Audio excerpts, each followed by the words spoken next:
Meet Masamune-kun, a guy who turned his life into a revenge fitness montage. After getting brutally rejected by his childhood crush for being a chubby kid, he spends years transforming himself into a six-pack prince. Now, he's back with a master plan to make her fall in love with him, just so he can dump her like yesterday's leftovers.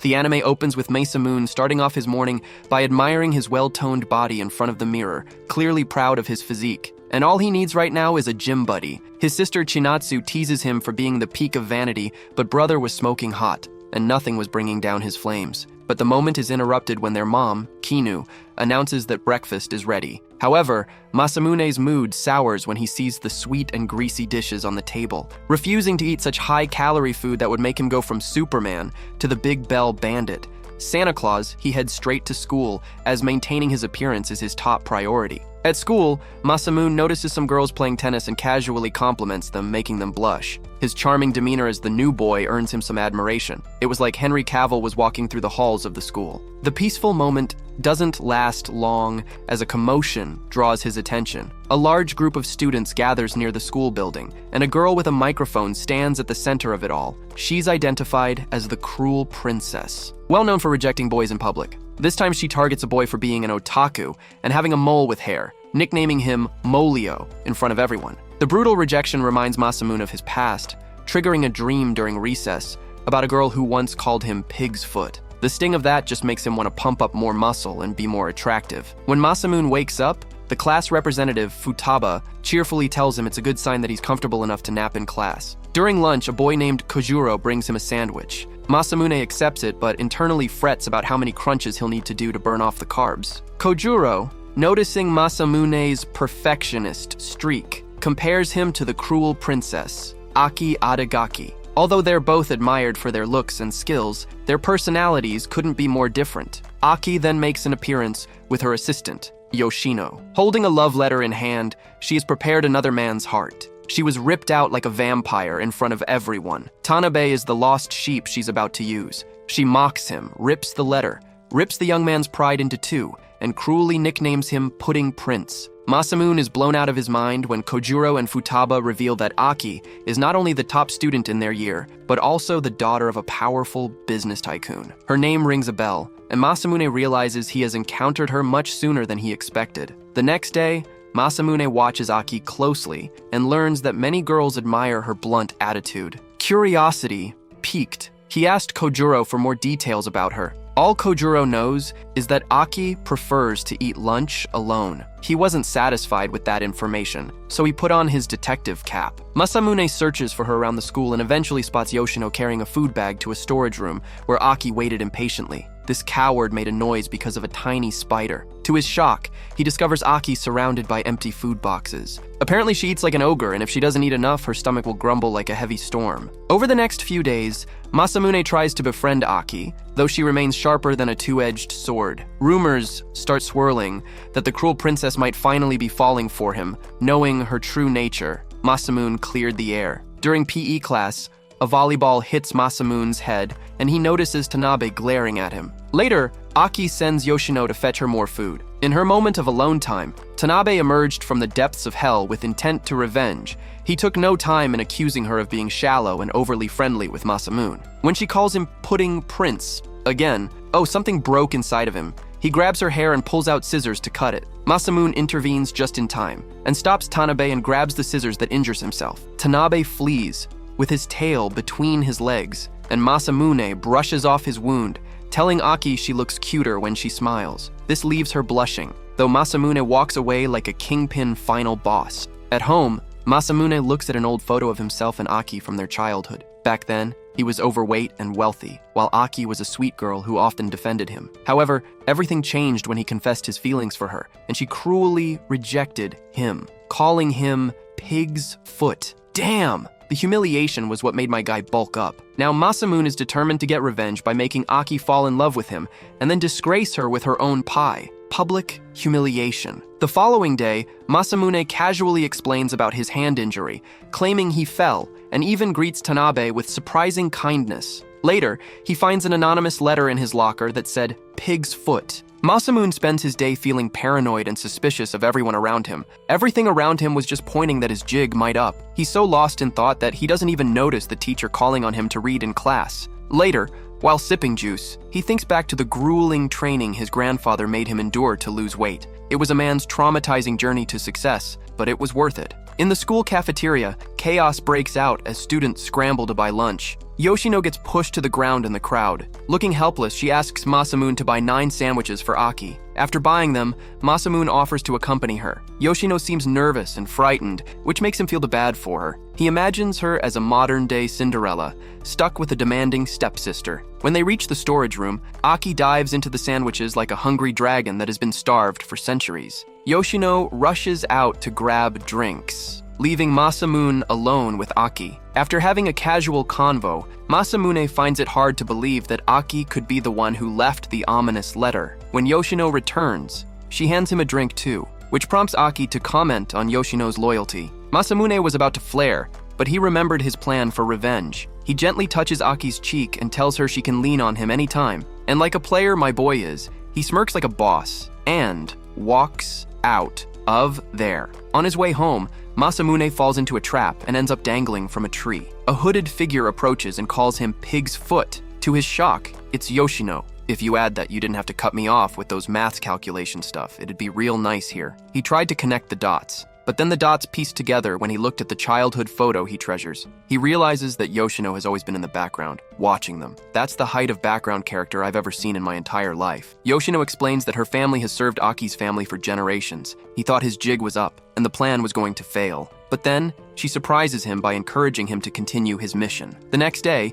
Masamune decides not to trust Yoshino fully and sticks to his plan. His next goal is to get Aki's phone number, but it proves harder than he expected. He considers asking Futaba for help, but changes his mind at the last second. Just when he feels stuck, an opportunity presents itself. A school committee member resigns, and Masamune quickly volunteers to fill the spot, knowing Aki is also a member. During cleaning duty, Masamune tries to strike up a conversation with Aki, but she completely ignores him. He focuses on cleaning an empty classroom out of frustration. Suddenly, Futaba walks in, blushing and nervously asking him out on a date. Masamune almost agrees, but stops himself. He's got things to fulfill. To his surprise, Aki overhears the entire exchange and compliments him on his popularity. Masamune seizes the moment and acts like a prince from Egypt, saying he's only interested in dating someone special. Aki takes the bait and playfully asks who that might be. Masamune replies that he wouldn't mind dating her, and she blushed like a 12-year-old in love. Trying to keep the momentum,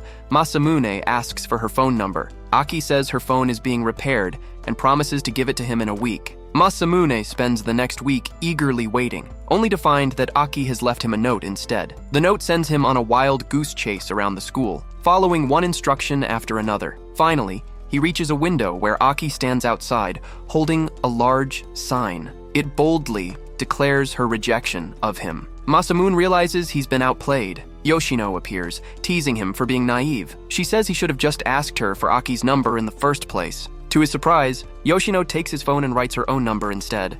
A few days later, Futaba informs the students that extra classes will be mandatory for anyone who fails the upcoming exams. Masamune isn't concerned, but Kojuro admits he's in trouble and might have to attend. Wanting to help, Masamune drags Kojuro to the library to study. There, they run into Aki and Yoshino. It turns out Yoshino is also at risk of failing, which makes Aki tease Masamune's intelligence. Annoyed, Masamune proposes a challenge. If he and Kojuro score better than Aki and Yoshino, Aki will go on a date with him. If they lose, Aki gets to give him a nickname and stick it on his back for an entire year. Aki loves the idea but adds her own twist. If she and Yoshino win, Masamune will have to buy her lunch every day for a whole year. Confident, Masamune agrees, thinking Yoshino will secretly help him. That evening, Yoshino calls to tell him she won't lift a finger for him. Frustrated but determined, Masamune buckles down and makes sure Kojuro studies just as hard. As exam day approaches, both teams put in extra effort. On the morning of the exams,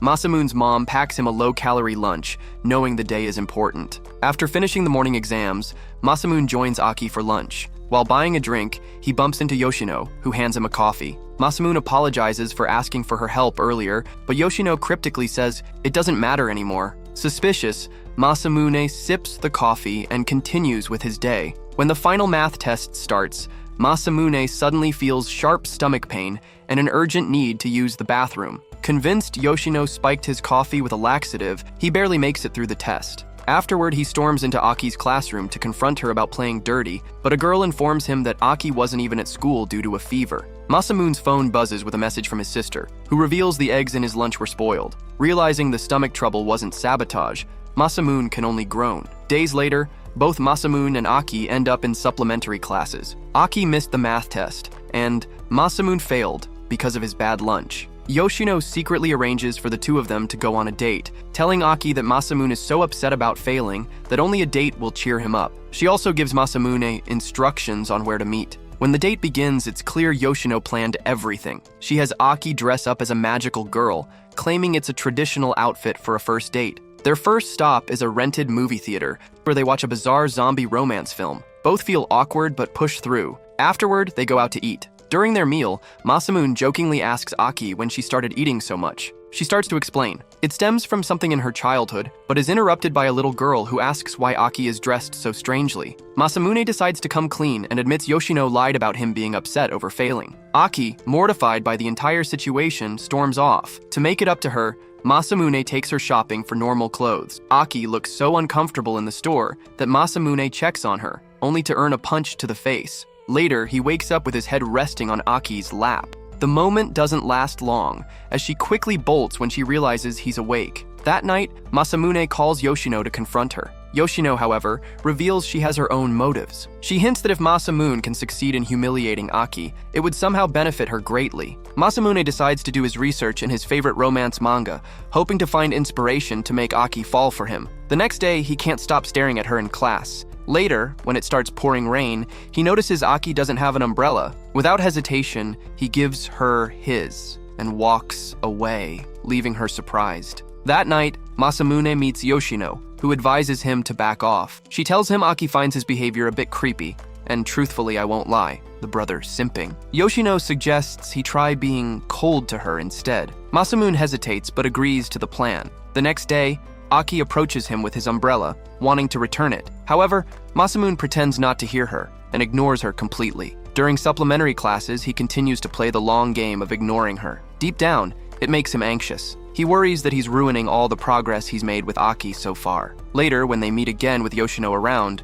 Masamune keeps his distance. Aki acts like everything is normal, but Yoshino subtly signals him with her eyes to stay away. Masamune remains firm and ignores Aki all day. As the hours pass, Aki grows visibly frustrated and angry. By the afternoon, she corners him, her face flushed, and demands to know why he's avoiding her. To Masamune's shock, the normally composed and fierce Aki is on the verge of tears. Caught off guard, Masamune admits he's been doing it on purpose. Before he can explain, Aki asks him what he likes about her. Stumbling over his words, he panics and bolts. Later, Masamune confides in Yoshino, who is beyond exasperated by his actions. She calls him foolish and insists he needs to figure out what to say to Aki about his feelings. Determined to fix things, Masamune spends the night writing a heartfelt letter for Aki. The next day, he nervously hands it to her, only to watch in disbelief as she tosses it in the trash without even reading it. Feeling defeated, Masamune confronts Yoshino again. This time, she tells him to leave everything to her. However,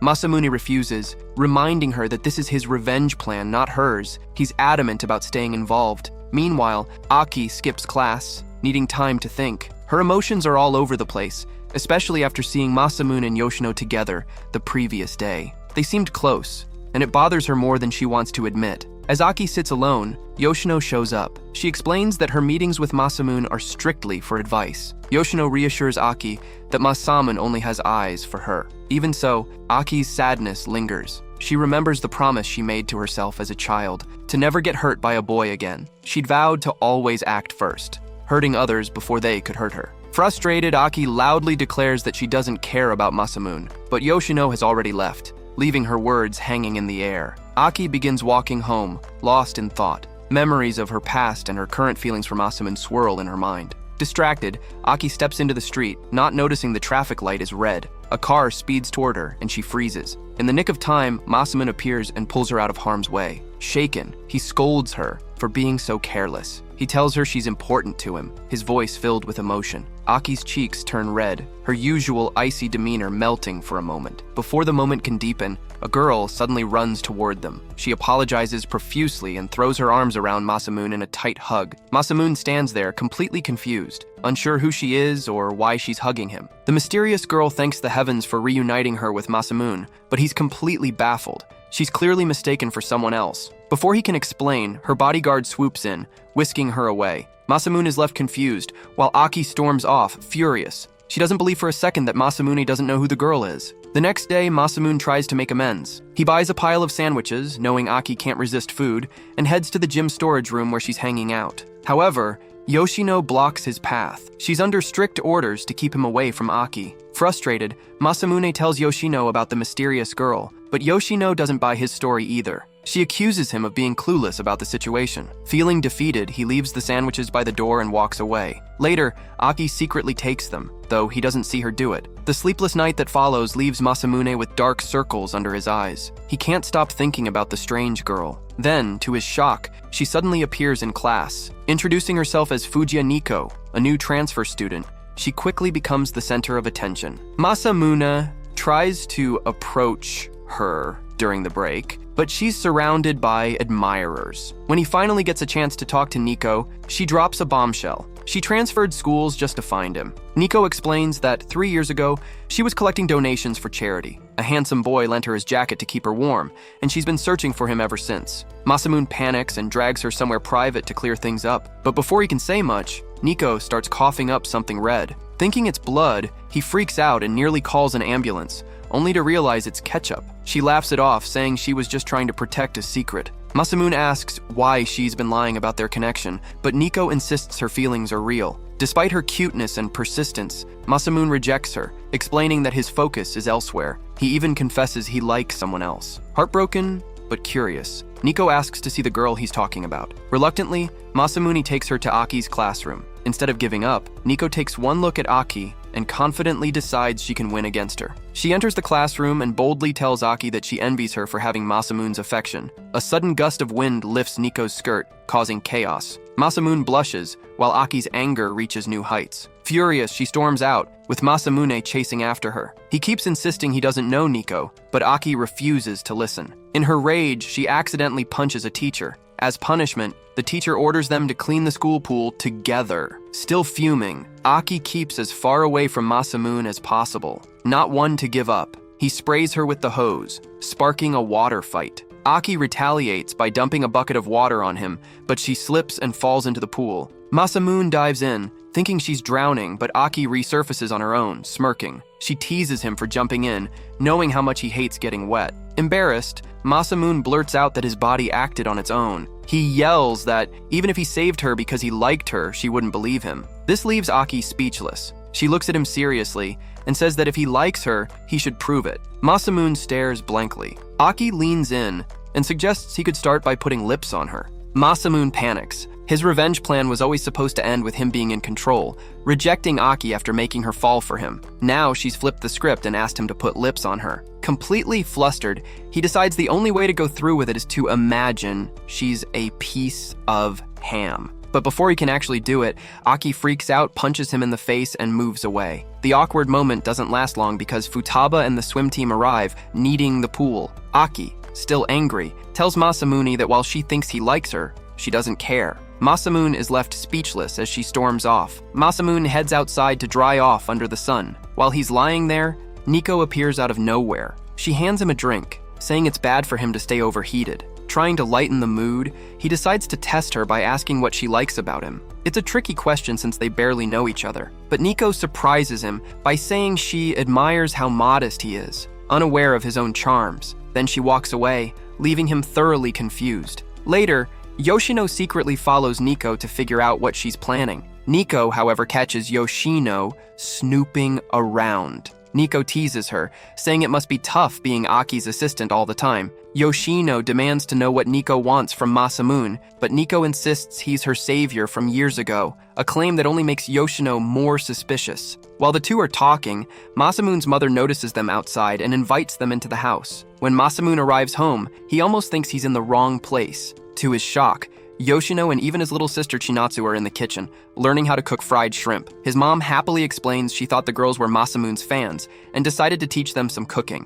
Masamune is mortified and drags Yoshino to his room to figure out what's going on. She explains everything, but then gets distracted by his room, which is full of exercise machines. Before Masamune can react, Nico bursts into the room as well. She remarks that it's the perfect setup for rehabilitation, making Masamune panic. He quickly ushers them both out, desperate to restore some order to his life. When it's time to eat, things don't get any better. The fried shrimp is so calorie-packed that Masamune strips the bread off his portion. Nico, meanwhile, avoids the food entirely, opting to eat a handful of supplement pills and vitamins with her tea. Chinatsu gets annoyed by Nico's behavior, but calms down when Yoshino happily devours her food instead. To end the night on a fun note, Chinatsu suggests they all play with fireworks in the yard. She even gets the girls to change into yukatas for the occasion. They play games, including a watermelon seed spitting contest. Masamune quietly thanks his sister for lightening the mood and taking control of the chaotic evening. While watching the festivities, Masamune finds himself admiring Nico.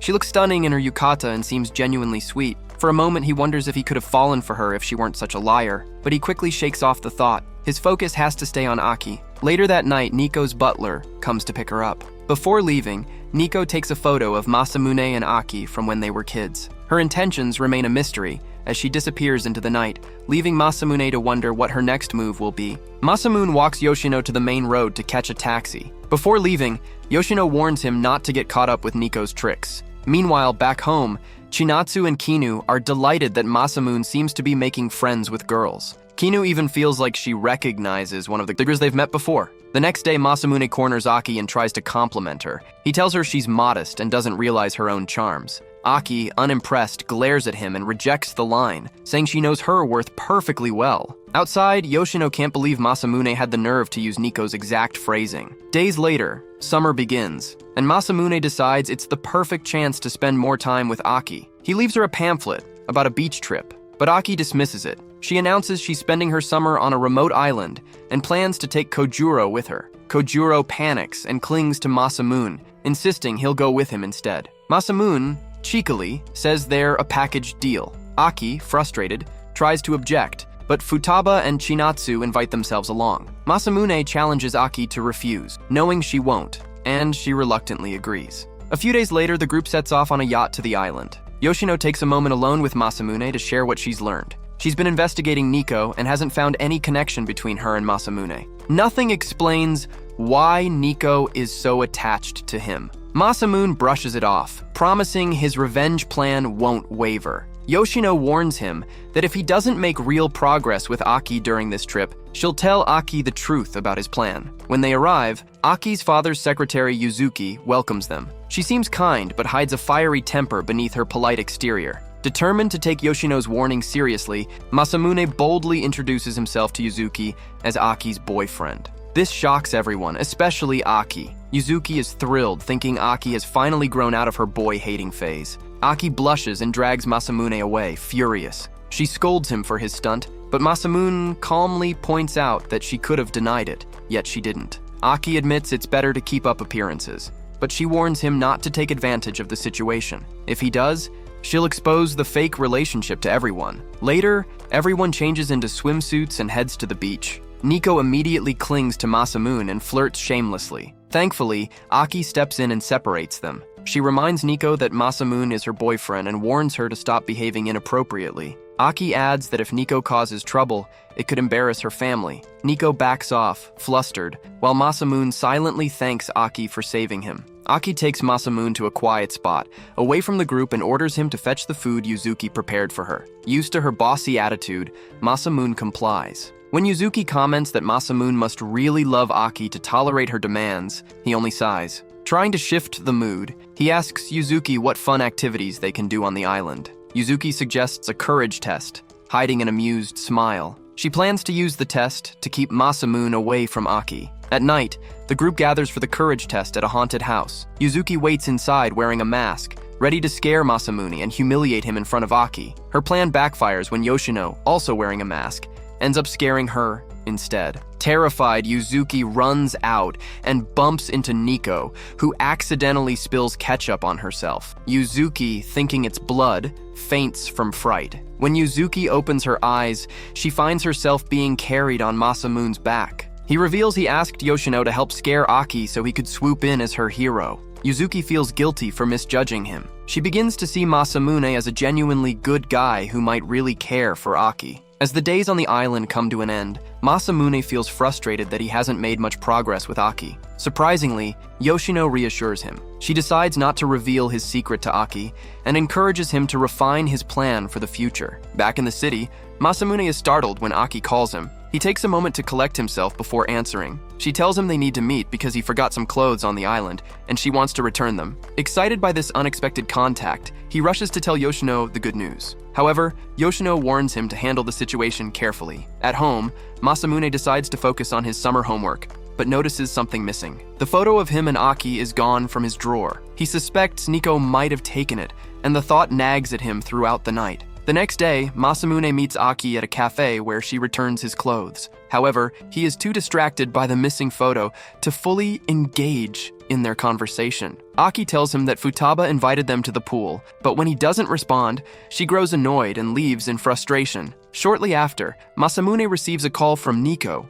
inviting him to the pool. Instead of accepting, he uses this as an opportunity to meet her immediately. He visits her house under the pretense of wanting to see her, but he has one goal in mind: retrieve the photo. While Nico makes tea, Masamune sneaks around looking for her room. He eventually finds it, easily identifying it by the abundance of pills and vitamins on her desk. To his surprise, he also spots his favorite manga. As he is inspecting the room, Nico walks in and catches him. Dropping the act, he directly asks her about the photo. Smirking, Nico pulls it out from her dress and admits she took it because she found him adorable. Masamune is skeptical, reminding her that he was a chubby kid back then, but she dismisses his doubts. Her genuine words nearly bring him to tears since no one has ever said something like that to him. The moment takes an unexpected turn when Nico put lips on him. It's Masamune's first time, and he is overwhelmed by how soft her lips feel. She then pushes him onto the bed and climbs on top of him. For a fleeting moment, Masamune lets his guard down, forgetting everything, even his revenge. But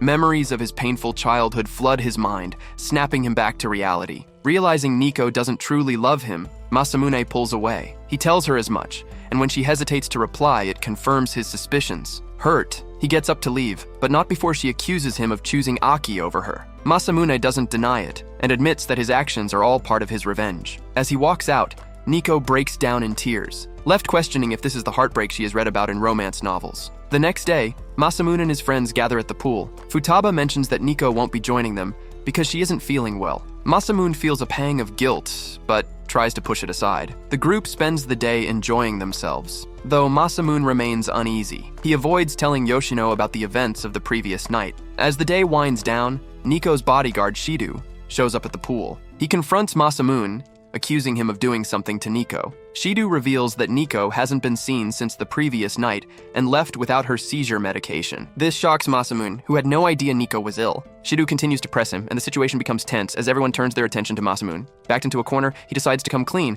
Masamune admits that he rejected Nico because he will always choose Aki. The confession leaves everyone blown into a million pieces, and the weight of his choices settles heavily on Masamune. Aki was not happy at all about Masamune and Nico meeting alone in her apartment. She brushed off Masamune's confession and decided to focus on finding Nico instead. She made her own plans to search in popular spots, completely leaving Masamune out of it. Meanwhile, Masamune searched for Nico by himself. Hours passed, but he had no luck. Frustrated, he headed to the school, thinking she might be there. To his surprise, he bumped into Aki, who had the same idea. He was shocked at how serious she was about finding Nico, especially since Aki didn't even like her. But Aki explained that being rejected by someone you care about feels awful, and she felt bad for Nico. Masamune found this confusing. He couldn't understand why Aki, who had once rejected him cruelly and given him an awful nickname, would suddenly show concern. Even now, she continued to turn down boys who confessed to her. Curious, he asked if she remembered calling him Pig's Foot, but Aki didn't seem to know what he was talking about. Suddenly, paper airplanes began falling from the school roof. Masamune quickly realized it was Nico. She had been reading his favorite manga, where a rejected character made paper airplanes from unsent love letters. He ran to the roof and found Nico surrounded by dozens of letters, each one saying, "I love you." Nico told him she knew he would come for her. Seeing her so vulnerable, Masamune felt a wave of guilt. She fainted in his arms, and he rushed her to the hospital. While waiting, the weight of his actions crushed him. He had rejected her without considering her feelings, blinded by his revenge. Later, Shido informed everyone that Nico was stable but wanted to talk to Aki alone. Aki agreed, and after their conversation, she told Masamune that Nico wanted to see him. In her hospital room, Nico finally opened up.